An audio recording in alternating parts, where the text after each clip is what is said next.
Hi there, welcome to Get Good. My name is Bruce, and this week we are talking all about model prep. Now, model prep is one of those things that I really struggled with when I first got into the hobby.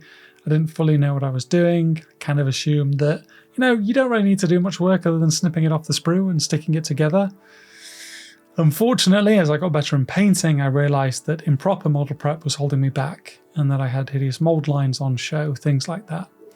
So what I'm going to walk you through today is how I go about prepping my models, the processes that I use, and what I do to make it as enjoyable as possible for me.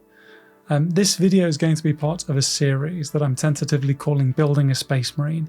The idea being that I'm going to walk you through getting a model off sprue to having a display painted quality miniature and everything that involves. So rather than doing 1,000,001 videos and 1,000,001 topics, I think it's good to have it listed out in chronological order, so almost you can follow along like those old magazines where you got a little bit of a model every week, except this hopefully won't cost £1 million and the end result should be quite nice. So model prep this week, this is basically everything from the sprue to an assembled plastic miniature ready for priming. And I'm going to walk you through all of those steps. But for now, let's dive into it. So I thought it'd be best to start off with the materials that I use, the equipment, and starting off is the absolute all-timer, Tamiya Extra Thin. This version is just the pure stuff, but I am reaching off camera right now for my sprue goo, which is Tamiya Extra Thin with some sprues that have been dissolved into it, which is slightly more of a gunky thing that you can use to fill in holes. But I always have basically the sprue goo and the Tamiya Extra Thin for whenever I am prepping models. Snippers, very important for getting stuff off the sprue. This is a new set that I've picked up, which is single blade, and it's just meant to let you get close to the model, but a good pair of snippers will do you very well indeed. Scalpel, I hate myself here because I didn't put a fresh blade on, and this punishes me later in the video. So if you're going to have a hobby knife, make sure that there is a fresh blade on it. You will thank yourself as part of it. Now, these are just little sanding blocks that they're done by Despair, or however it's pronounced. And what I like to do is I have 2 sanding grits on either side, so 800 grit on one side and 1200 grit on the other, just to get into sanding particular bits. These are really useful and I think are a must-have for model prep. This is my magic stick, which I use for drilling holes in barrels and for pinning stuff. You can just use a standard pin vise drill, it's very useful. Cork with optional paper clips stuck into it. I use this for sub-assemblies and I always have about 5 of those on hand at any one time. Super glue. This is the cheap stuff from Element Games, but it's really good actually, one I quite like. So this is a new little sanding drill thing, not required by any stretch of the imagination. I actually just decided to play with it for this video to see how it performed. There is one thing that I didn't show on camera because I forgot, because I am an idiot, which is magnification glasses. Just like I'd use for painting, I do find them really useful for model prep so I can see exactly what I'm doing. So when it comes to getting the model off the sprue, I think there are 2 ways you can go about it, and it really depends on how good your clippers are. If you have a really good pair, you can try and get as close to the model as possible, and that's what I'm doing here on this first chest piece. I'm just getting the snippers in as close as possible. Now, you don't have to do it this way. And this is the alternative, is you basically snip off far away from the join where the tag meets the model, and then you're going to go in and essentially remove that with a sharp blade. That is safer. If I was doing something for like Golden Demon, I would always do the latter approach where I'm snipping further away from the model, just because that gives me essentially the best control of how close that cut is made. But getting it off the sprue, main thing is don't overthink it, and whatever you do, don't damage the model at this part because you'll be hating yourself for the rest of the prep. A personal preference of mine is to get every little bit off the sprue and get them arrayed before me. This lets me check that I'm not missing anything, but also in terms of my headspace, I know, okay, here is my checklist. I have to prep each one of these individual bits, and then once each individual bit is ready to go, I can then assemble it as a whole and it'll look pretty good. It's just something I like to do to almost like check my progress as I get going. So I thought the Space Marine head would be a great place to start, Space Marine helmet, whatever you want to call it. And here I began to hate myself for picking a dull blade, and you'll see a little bit why later in the video. But really, what we have to do here is remove this mold line that you can see I'm pointing out with the blade. It runs all up and along the head. It's a big focal point for the model, and it's going to look pretty hideous if we don't do something about it. So that's the objective that we're going to do. But first, we want to get the head to a point where we can work in it. So I'm going to snip off the bottom of my tag. Because the model's off the sprue, I can get a bit closer now with those snippers. And then I'm just going to use the blade carefully. I don't cut myself in this video, so please don't worry, to remove some of that extra bit of plastic from it, just to kind of neaten up what I've cut with the clippers. Because it's a spherical surface, they are a little bit hard to clean up perfectly.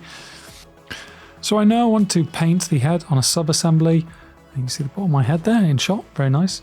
And so I'm getting ready to put the head on its own sub-assembly. And the first thing I'm doing is I'm using my hobby blade to score in a small hole to guide the drill. So again, I'm using this wow stick here. You can just use any old vice drill. And I'm just going to take my time, not apply too much pressure, and I'm just drilling a small hole in the bottom of the head / helmet, whatever the hell we want to call it, which I'm then going to use to make the sub-assembly. So hole is drilled, and now we're going to reach for the trusty thing that I showed at the start of the video, which is just a bit of cork with a paper clip stuck in. I think these are absolutely perfect for mounting heads and then painting them later. The cork's obviously large enough that you can hold it comfortably. So all I'm doing is popping a little bit of super glue on the end of the paper clip. Not too much, because then you'll create a problem for yourself. But this is just to hold the head flush. When it comes to reassembling the model later, breaking up this tiny bit of super glue and yanking the head off is really easy, and you won't damage the model, so don't worry too much.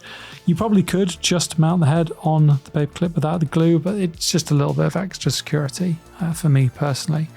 So we've now got our head on a stick. We're going to wait a few moments for the super glue to dry, and then we can start getting out our hobby blade and doing the bulk work in terms of removing the mold line. So here, what I am doing is I'm using the hobby blade to essentially scratch away the mold line. I'm doing it gently, I'm not applying too much pressure, and I'm scraping over the line. This is really critical. You don't want to cut into the model, then you'll ruin it, and then you'll be sad. And you can see these movements here. I'm just kind of angling the blade, in this example, towards myself, my body, and then dragging it along that line to scratch away. Now, I will say, I was filming here, and always keeping half an eye on whether stuff was in shot, and so I actually am not being as quick as I would ordinarily, and quite critically, I'm not applying as much pressure as I should, because I was worried about kind of cocking it up on camera. But this is the process for removing most of the mold lines, and to be honest, a lot of the model prep that was still to do, it's taking the blade, it's scratching it over, and it's slowly removing that line that exists. Now, you can see here that as I'm doing this, it's kicking up a lot of plastic. Don't worry too much about that, because we're going to clean that up with some of the Tamiya Extra Thin later. We're just going to dissolve it and get rid of it. But for now, it's about noticing all these mold lines, wiping off what excess you can, and then scratching it away until it's reasonably flush. So if I was doing this fully in my own time, I'd probably spend a bit more time scratching away with the hobby blade. But just to show you the next step, this is when I bust out the sanding stick. And you can see here how the actual size of the stick is really useful in terms of getting into some of these nooks and crannies. And so this process is reasonably straightforward. I start with the smaller grit, which is 800 here. And I'm just really going over that line to make sure it's sanded down, and then I flip the sanding stick over to use the higher grits, 1200 in this case, to begin to remove that mold line. What I will say here is that you're going to be messing with the plastic, and you're going to ruin that finish that it comes straight from the sprue. Do not panic about that. When I first started, it was a real point of concern as, oh, am I ruining this? What the heck am I doing? But when we prime it in the next not necessarily the next step, but the continuation of this series, none of that will matter because it'll all be covered in black paint. And so although the surface can look different, and once we get the Tamiya extra thin out, it can look even more glossy, things like that. Don't panic, just keep at it, keep going, and then kind of understand that it'll be hidden later, so don't worry. And yeah, again, going back and forth, going over little different bits just to remove that line. If one day I could speak with a Games Workshop person, I'd love for them to explain how the placement of mold lines is worked out, because this one seems like an absolute bloody nightmare, and I'm sure there are good reasons for it. I don't think they do it just to spite people that have to paint these things, but yeah, you have to take your time on this. It's a spherical thing. It's very easy to cock up, but use the blade, use the standing paper, and then the very next step is we will start using the Tamiya extra thin. So let's zoom to there now. So the Tamiya extra thin is out, and this is one of my favorite steps.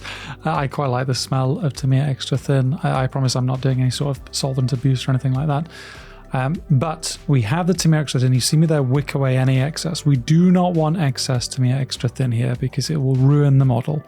And this is actually quite a fragile stage. But you can see here that I'm going over the sanding work that I've done, the scratching work that I've done with the Tamiya extra thin. And this is doing a few things actually. It's softening the plastic ever so slightly because that's what the chemical composition of the Tamiya extra thin does. And it's dissolving any of the kind of little bits of plastic, the plastic flake that is left over. That is what this is doing. And all it is essentially taking your time and brushing over the marks and the sanding that you've done to really just bring everything closer together. I appreciate it is a little hard to see on the camera with me moving the head around, but basically this then really helps break up that line and complete the effect. Now, if you recall earlier, I talked about changing the finish, and you can see here where the Tamiya extra thin has been applied, the model is more glossy. Again, do not panic about that. We will deal with that when it comes to priming it. So the power pack, backpack, whatever the hell we call it, I used to think this was a jetpack, which shows how well I understand lore. Really, I'm pointing out the bits here that we're going to need to remove. And so the tag on top, and you can see that lovely mold line all along the top, all where the eye is going to notice it. So again, I'm using the snippers and then the hobby blade to remove some of the excess. Again, I really do deserve to get slapped for this video. You can see there's a little bit of resistance in just removing a small bit of plastic. With a fresh blade, you don't get that. And so really, hand slap for me, I'm very sorry. But again, it's about getting rid of that tag, cleaning up the blade, and then again, going back to the sanding paper here just to remove the line. And really, in many ways, it's like blending in painting. We're just trying to remove the hard line between two states. And we're going to use sanding paper, we're going to use the flat of the blade, and we're going to use Tamiya extra thin to do that. And once we do that all over the model is essentially prepped. And that's really the fun of it. So just skipping ahead here, because really we can skip ahead parts. We get the basic idea in terms of we have mold lines to remove, they suck. And so really I'm just going to highlight a few particular bits here. These not jetpacks, they're not jetpacks. These power packs, whatever the hell they are, backpacks, I hate them. They are spherical, and therefore you have to handle things very carefully. And this is going to be a good learning opportunity for me, where I'm busting out this electric sanding doohickey from Display, or however it's pronounced. Again, I should really look it up. It seems like every video that I'm pronouncing things wrong. But because this is basically a circular soft pad, I thought it'd be fun to just to see how it does. And one of the things that I will say here is I am having to be incredibly gentle to not melt the plastic of this model, because this thing is spinning quite quickly. Would I use this again? Maybe. it kind of scares me, because one wrong move and you've gouged a load of plastic out, and that's a real problem. But here, where it's kind of light touch, I think it works. But if we just ignore the fact that I'm using some sort of giant electric sanding device, what I would be doing here ordinarily is just using that standard sanding block, the little thing that you can see in the background of the shot here, because then I have control. And I think that's probably a core thing that I think of when it comes to model prep is, if I'm in control with my own hands, I can ensure that I am not putting too much pressure or anything like that on the plastic, and therefore there is less chance of me damaging the plastic, because it's easy to sand things down. If you go too far, building them back up is nigh on impossible, so don't do that. Always err on the side of caution and take things slow. But actually, you can see by the end of this, the result was quite nice. And again, because we have essentially sanded a whole lot of very small bits, getting the Tamiya extra thin out is a very handy way of just bringing that all together and dissolving any little flakes of plastic that are still on the model, but also just essentially softening all the work that we've just done with the sander. So that is the flow, is start with the tag, get that off, use your hobby blade to scratch away most of what you can see, then using sanding paper, and then the Tamiya extra thin.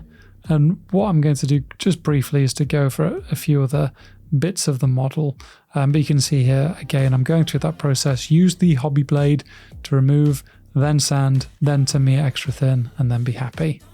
So we're moving ahead here. I just cut out a section where I did one of the hands, all quite straightforward, exactly what I've shown before.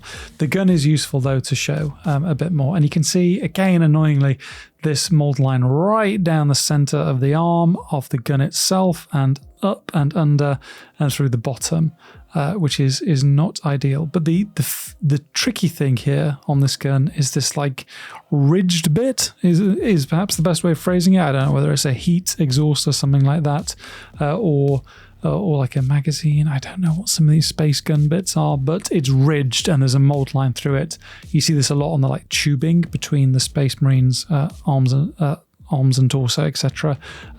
They're really annoying, but the hobby blade does make short work of it. We have the exact same process. We run the blade over the ridges, it makes a noise, and then once that's done, we're going to come in and use the Tamiya extra thin, and this does two things. It softens the blend and removal of the mold line on the top of the ridges, and then as that Tamiya extra thin pools into the down bits of the ridges, this is very technical language, it removes the plastic there, and so it really neatens it up quite quickly. But yeah, brushing with the blade, very useful. Now with barrels, there is obviously drilling a hole in the barrel. Should you do this? I think you should. You don't have to, but I think it's one of those steps. Now, what I'm going to do here is block the camera with my big fat head, and that's because I'm using the hobby blade to score essentially a cross in the edge of the barrel. And so there's already a mold line running down the center of the barrel, and now I have this cross that you can see here, which points out essentially the dead center of the barrel, and that is where I'm going to put my drill. Now, take your time with this, because if you get the placement wrong, you will be very sad. And all drills, no matter whether electric or you're using a hand drill, you need to check where it's scoring and make sure that it's in the right place. And so you can see here, I'm doing a micro adjustment. I'm just making sure this is going to drill straight in the center of the barrel where I want it to be. And at no point am I rushing this, am I hurrying it, am I stressing about needing to be quick. It's just about taking the time and getting the barrel. You can see there that the hole is center to the barrel. So that is guns. Now, via the magic of editing, a blade has appeared, and Space Marine shoulder pads.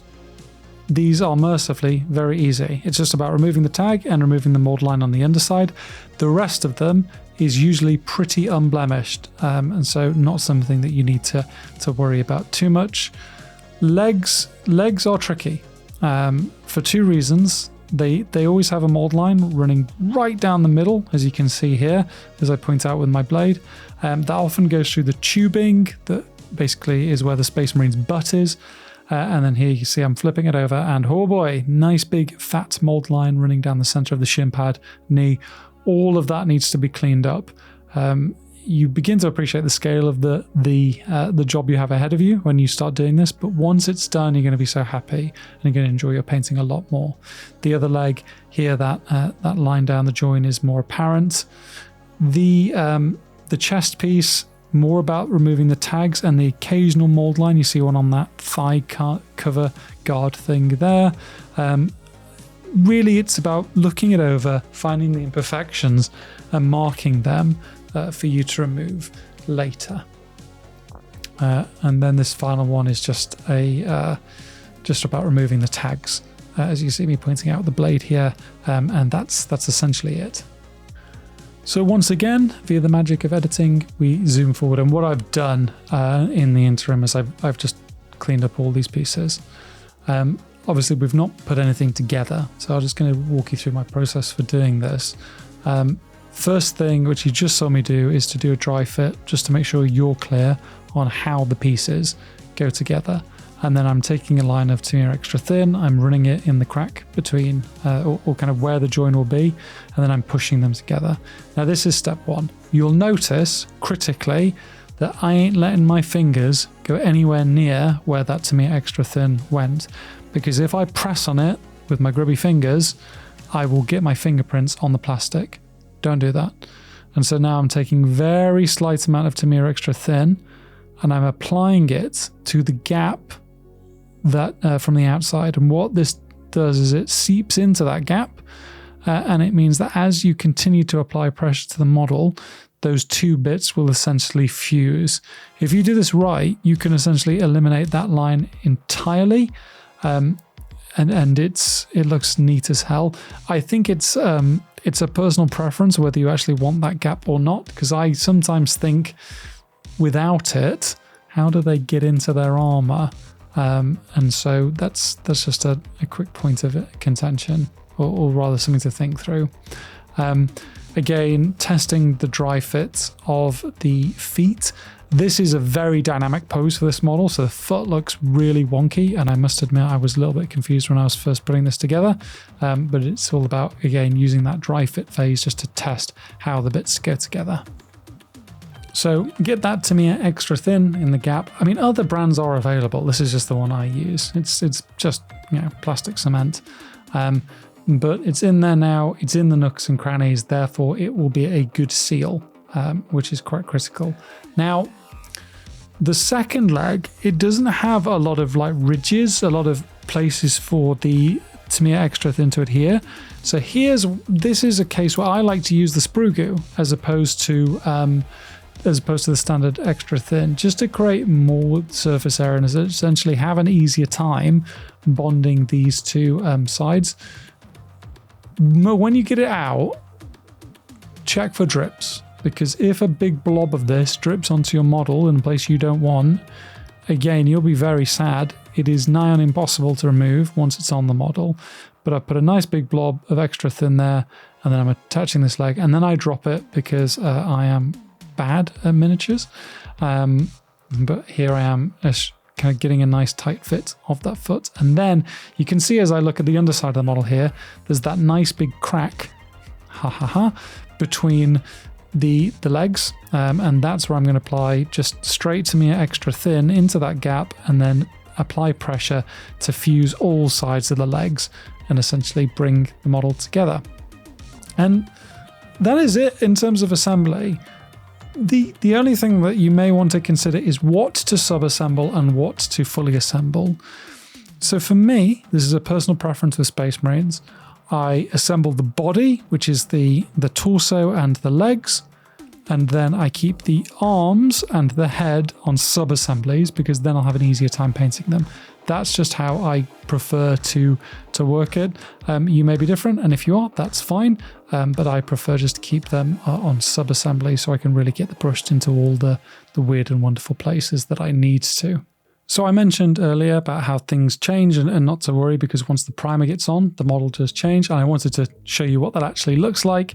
So this isn't the model that we've just prepped, but it's pretty darn close. And I have primed this one, and you can see all that different surface effect is gone, because that's what the primer does. It covers it and it essentially brings everything together, smooths it out a bit, and the model is essentially now good to paint on. There's no obvious mold lines, and I'm actually quite looking forward to painting this little Space Marine dude. Also, just to show you the sub-assemblies, so I end up putting paper clips on these just so I can mount them into cork easily, and these are now ready to paint as well, and I can now get my blade exactly where I want it to go during the painting phase. But this is essentially it for model prep. Do try and enjoy the process. It is not as fun in my eyes as painting, but it still is a very important step in terms of making something that you can be proud of. Take your time and just remember those steps. So start with getting that tag off with clippers or with a knife, then use the hobby blade to remove the mold line, then sand, then Tamiya extra thin, and do that all the way around the model, and then you're ready to go. I hope you found this useful. If you have any comments, questions, anything like that, put them beneath the video, and I'm sure I'll get around to them. But otherwise, for now, get prepping. So long.